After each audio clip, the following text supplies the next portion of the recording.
Hello, bienvenue à l'étape de l'enveloppe mystère. Alors, j'aime bien trouver des noms assez justement mystérieux. Cette étape de l'enveloppe mystère, elle te promet justement des révélations, des déclics, parce que tu vas pouvoir découvrir la signification possible des différentes images de ce magnifique programme.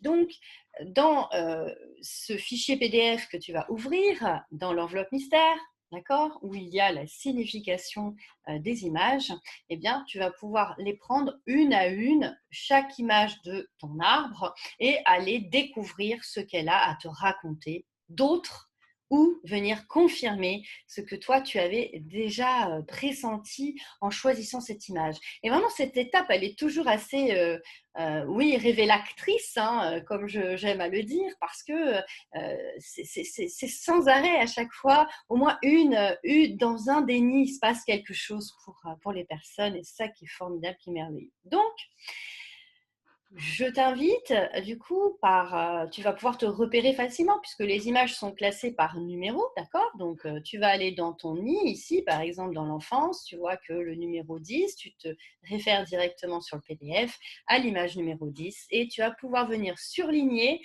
si tu imprimes le document, et je te le conseille vivement, surligner les mots qui vraiment waouh, te font waouh, résonnent quelque chose. Il se passe quelque chose quand tu surlignes ou quand tu prends cette information, ton cerveau, il se passe un truc. Donc, et tu vas ensuite, une fois que tu as fait ce job de surligner pour chaque nid les mots qui t'ont vraiment parlé, eh bien, tu vas venir les ajouter sur ton arbre. Alors, si tu as opté pour la version artisanale, à la mano, tu rajoutes les mots que tu as sélectionnés parmi ceux qui te sont proposés. Par exemple, je sais pas, moi, pour cette carte, je peux mettre destinée, des choses comme ça, karma, parce que c'est la roue, enfin bon, voilà. Euh, Tu trouveras les mots hein, sur le document. Et puis, tu prends le temps, évidemment, de noter tout ça, mais aussi de noter les révélations. C'est-à-dire qu'il va se passer des choses, tu vas te dire, alors là, je viens de comprendre un truc, et vraiment, je te suggère de les noter sur ton carnet d'Odyssée du soi, parce qu'il n'y a pas de petite découverte, en fait. C'est notre cheminement, il est fait de petits cailloux, puis finalement, après, ça crée quelque chose de beaucoup plus fort et de beaucoup plus grand, en fait.